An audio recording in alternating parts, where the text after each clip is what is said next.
Hey guys, welcome back to the channel. Got a new Cardfight Vanguard DivineZ anime episode review for you guys today. So today we're checking out Season 3, Episode 10, Night of the Fallen Moon. So, quick disclaimer, I wasn't actually going to cover this episode. I was going to do like a Cliff Notes version of it next week because this episode didn't really have a card fight in it. It did have one turn and we did get to see one new card. So, we will talk about that. But one of my viewers had asked, they want to hear my opinions on Kagetsu's backstory, which is basically what this episode is mostly covering. So we're going to talk about what happened in the episode, talk about that one turn, big turn we got from Kagetsu, and the new card, and then talk about what we have looking forward to next week. So if you guys enjoy this kind of video, drop a like on the video, subscribe if you're new to the channel. Let's jump in and let's talk about the episode. So the episode kicks off with a flashback from Kagetsu. It's Kagetsu and now card fighting, and they're young, they're like kids. And now they're talking about how much better Now's gotten. Now's talking about catching up to Kagetsu. Kagetsu's like, no, it's never gonna happen. I'm gonna be the best. And then Now's like, that's never gonna happen because I'm gonna be the best. And they go back and forth, and you just see them having so much fun playing Vanguard. Then it fades back into the present where the last episode ended, which is them on the riverbank and now asking Kagetsu why he quit being pro. But Kagetsu decides he's going to tell her, but says it's not a pretty story. But he agrees to tell her over a card fight. And he talks about how a single card fight changed his fate. As they get ready to start the card fight, we get our first flashback of Kagetsu. So Kagetsu discovered Vanguard in elementary school and immediately got hooked. He fell so hard in love with the game that he couldn't stop playing it.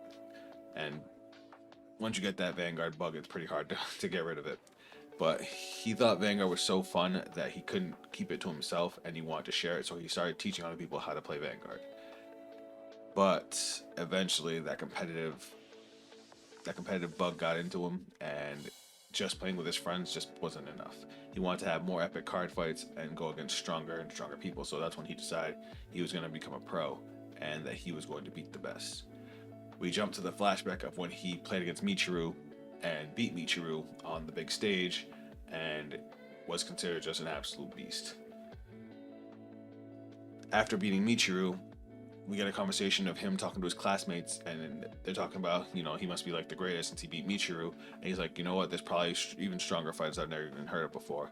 And that's where he starts hearing the first rumors about Team Blackout and the amusement park that they hang out at. Now, this I thought was interesting because this entire time I was thinking Kagetsu was the first leader of Blackout. Turns out I was dead wrong. Turns out he was just another challenger that ended up trying to take on Blackout. We see Kagetsu go to the amusement park. We see the shot of, the last episode where he was at the amusement park. He walks in and he sees a girl laying on the grass, and she kind of creeps him out, scares him. And after she pranks him, she asks if he wants to join Blackout. He says no, She starts saying some weird things. She talks about how she likes the night, that the night conceals everything. When the world falls asleep, it becomes the outsider's turn. I think we heard something similar from Megumi back in Overdress. But she says even those who can't smile in the sun can smile in the dark without worrying about other people's eyes. I do like this whole set of lines because this turns out to be, spoiler alert, this is the first leader of Blackout. And when we look at Megumi, when we look at Tomari, when we look at even Yu, we see how much they change when they go from, hanging out in the real world to coming to the amusement park to be able to play. They're like whole different people. As they're talking, she can tell right away that he loves Vanguard, and he talks about wanting to, get stronger. And she says, well, that's all well and good. He thinks, getting stronger to win is fun, but she says that there are fights that you can have that are still fun even if you lose. But she tells him, they're about to start fighting if he wants to come check it out. So she brings him over to where they card fight. And we get to see a young Danji going up against what I believe was Megumi's brother. I don't remember his name. It's been too long. And we actually get to see young Tomaru, who's still the announcer. So that was funny. So now after Danji's fight, we find out this girl's name that's been with Kagetsu. Her name is Ruka, and everybody wants to fight her. But she goes up to Kagetsu and says, it's your turn. And he announces over everybody that he wants to take on Blackout's leader because he hears they're the strongest. And then everybody just smiles and is like, all right, leader, he's calling you out. It's your turn. And it turns out that this girl that he met is actually the first leader of Blackout. This is Ruka Miyako. And absolutely new character. Turns out that's who it is. We bounce back to now, and now is surprised that Kagetsu got to meet the original leader of Blackout. And of course, you know, now asks, did you fight her? And Kagetsu's like, of course I fought her. But Kagetsu got annihilated. He said she absolutely destroyed him, and that he's never played a fighter like her before or since. That she had such a free and playstyle where she just kind of did what she wanted. And we see the aftermath of the fight, and Kagetsu is completely entranced by Ruka. He describes her as he's never played anybody who was so free, so vibrant, and she was just so beautiful. And you could tell Homeboy was already crushing on her. He asked her why she never went pro when she's as strong as she is, and she said because she prefers to do whatever she wants. She doesn't want to play just to be a pro. To her, being strong isn't important. Playing the kind of Vanguard you want to play is what's the important part. So she ends up asking Kagetsu, why do you play Vanguard? And, originally before this fight, he would have asked, to be a pro, to be the strongest. But now he doesn't know. He had so much fun with this fight that it's completely changed his entire outlook on Cardfight Vanguard. The next shot we see is Kagetsu competing again, and he is like a man possessed. He is playing Cardfight Vanguard in a completely different way because all he wants to do is to be strong enough to have a better fight with Ruka. And after practicing with all his friends, competing, he finally thinks he's got enough strength to challenge her again. So he goes to Wonder Hill and finds out that she's gone, that she just up and left, and nobody knows where she is or where to contact her. And Homeboy just crashes out. You get the shot of him grabbing up Danji, and he just kind of collapses afterward and just loses all will. With Ruka gone, this is the one person he wanted to fight above everybody else. He just loses interest in all his other fights. And I get it, when you have that one real challenge and nobody else equals up to that challenge, it kind of sucks the fun out of what you enjoy. And he knew with this attitude, with this feeling, he couldn't go pro like this. It just wasn't right. Though I think he was being a little dramatic, but he just says as a card fighter, he was dead. And I thought that was a little crazy. But we get it. We get a little bit of a flash forward, and we see Michiru approaching him after he decides not to enter a Rising Dragon tournament. And he says that he doesn't deserve to fight Michiru anymore. And that the only fighter he wanted to fight is gone. They were part of Blackout, and now that she's not there anymore. We cut back to the present, and Kagetsu talks about he finished college, he moved to Tokyo, and he still likes teaching people Vanguard, so he opens up a Vanguard school in a small town, and that's how we get to where we are now. And that every time he plays Vanguard, all times of the day, all he could think about is how he could beat Ruka. And even now, mid-fight with Now, it's all he thinks about over and over and over again, and nothing else matters. But regardless, after explaining his backstory and his feelings, he locks back in to finish off his fight with Now. So just to paint you guys the situation that we're in, this is his final turn, and the damage is 4-5. Now's in the lead. Now just had her big turn. She's on Rakshasa. She's got Sure. She's got 4 face down damage, so she went off, and this Kagetsu's board is completely empty. So Kagetsu starts off his turn by Persona riding Keeper of the Moon Gate by Ruger, and then uses the skill of Moongate. So Moongate is the set order that he has in his order zone. Act, order zone, Energy Blast 3, rest this card. Look at the top 7 cards of your deck. Choose up to 1 card with mythics in its card name and grade less than or equal to your Vanguard. From among them, call it to rear guard and shuffle the deck. If you have a grade 3 or greater Vanguard with Ruger in its card name, instead of choosing up to 1 card and calling it to the rear guard, choose up to 3 cards from among them. Call up to 1 card to the rear guard and put the rest of them into the order zone, and then shuffle the deck. With this skill, Kagetsu calls the first Mythics Wolfzahn Rostinir and puts a copy of Crowing Mythics Ravnarau into his order zone. Kagetsu then uses Vazruger's skill. Act Vanguard once per turn, Soul Blast 2, choose a Moongate from your order zone, choose one of its original act abilities and activate it without paying the cost, so he gets to do this skill again. Kagetsu calls a copy of Ragnarau and puts a new card into his order zone that we've never seen before.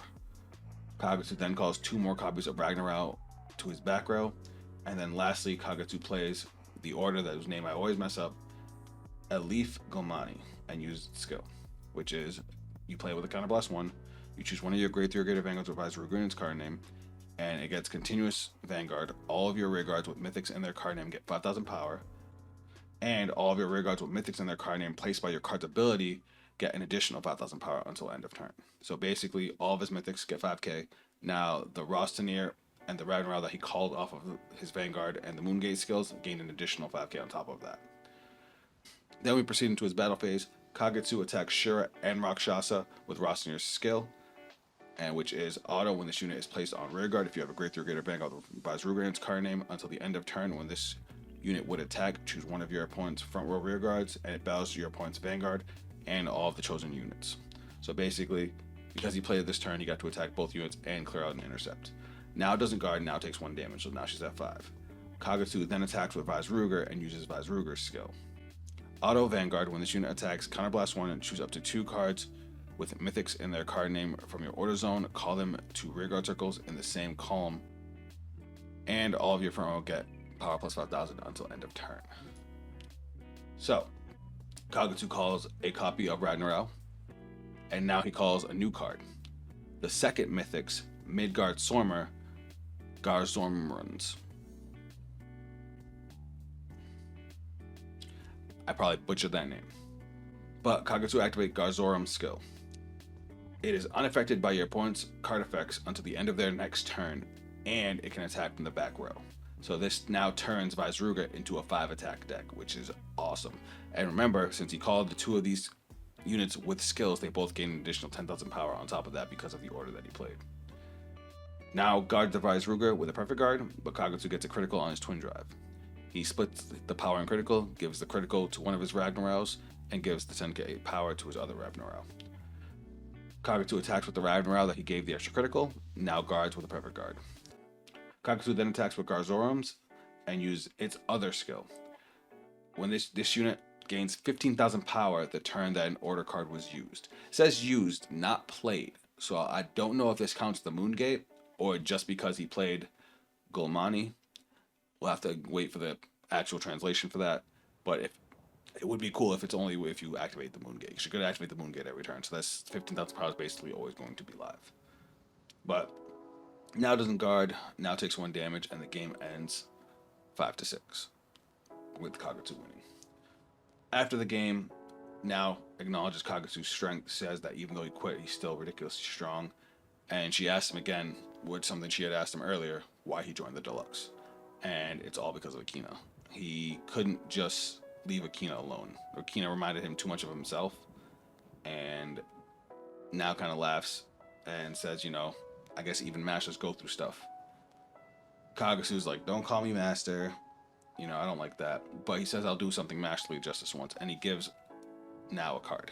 So I'm guessing it's going to be a new Vargr driver support card, which is cool. We see Kagetsu in the hallway, and he's talking to himself. And he's like, even though he retired from Vanguard, he just couldn't stay away. And, the question that he asked Akina was the same one that Ruka asked him, is why does he play Vanguard? And he was never able to answer it. And he says to himself that he needs to find the answer. We jump over to our boy Akina, and he is prepping for his fight because his next opponent is going to be Kagetsu. We actually get a shot of his entire deck, which is cool. I thought that was interesting they added that. And he goes through the memories of the Deluxe so far and trying to figure out, what's his reason for playing Vanguard. And then Suo shows up, and Shuo wants to fight. So they're going to end up fighting. And then we get a montage of everybody prepping for their fight. Kuon, Raika, Megumi, Mirai, like everybody's just, getting ready to go. And we stop on Erika, and she's talking to Kazuma, and he tells her, it's going to be hard for you to qualify with your 2 losses. And she's like, I have to win, because if I don't win, then there's no chance. And Taizo walks in, he's like, he's glad to see she hasn't given up. And then we jump over to Gui, Masanori, and Jinki talking about Kagetsu and what Gui thinks of Kagetsu. And they all agree that he's stronger than he was when he beat Michiru. Because, he's an absolute beast. And they're like, we woke a sleeping lion. But Masanori's like, it's Vanguard, you never know what's going to happen. Last shot we get is everybody showing up for day 3 of the deluxe and going into the finals of this season. It looks like we're probably going to finish off the preliminaries for this season, with the actual main tournament going to be next season, which would be cool. I would like another season of the deluxe because this arc has been one of my favorites. And then I did watch what we're getting next episode, and it's the fight we've been waiting for. First off, it's going to show off new Blangmire. It's going to be Suo versus Suzune, Blangmire versus Artisaria, and the episode is called 2 Zeros. And you just see you could just see that Suo is just, making her feel things. So it's going to be a fun episode. And of course, we're going to cover that episode and the new Blangmire support. So guys, that's it for the episode review. Like I said, a lot of story in this one, not a whole lot of card game, but it's just par for the course. Gotta make it through. I am happy to see Kagetsu's backstory. I did want to know what emotional trauma he went through, and he basically had a rival that he lost, and it sucked the fun out of the game for him. So now he's trying to find reasons to hold on. Let me know what you guys thought of this episode. Let me know how you guys feel about Kagetsu's character now that it's all been revealed. It makes him a little less interesting because I thought it was going to be a little more extreme, but I mean, I get it. I've seen situations like that happen before. If you guys did enjoy this, again, drop a like. If you guys want to check me out on social media, those links will be down below. If you guys want to see me play some Cardfight Vanguard live, come by the stream. Next Cardfight Vanguard stream will be Wednesday, 12 p.m. Eastern Standard Time, and of course, I would love to have you guys. That is going to be it from me. I'll catch you guys in the next video. Later. See it in my eyes, I was born for this. I got demons on my side, you ain't right like this. I got reason to believe, I don't need it from my gifts. Only I can change the world, let it go like this.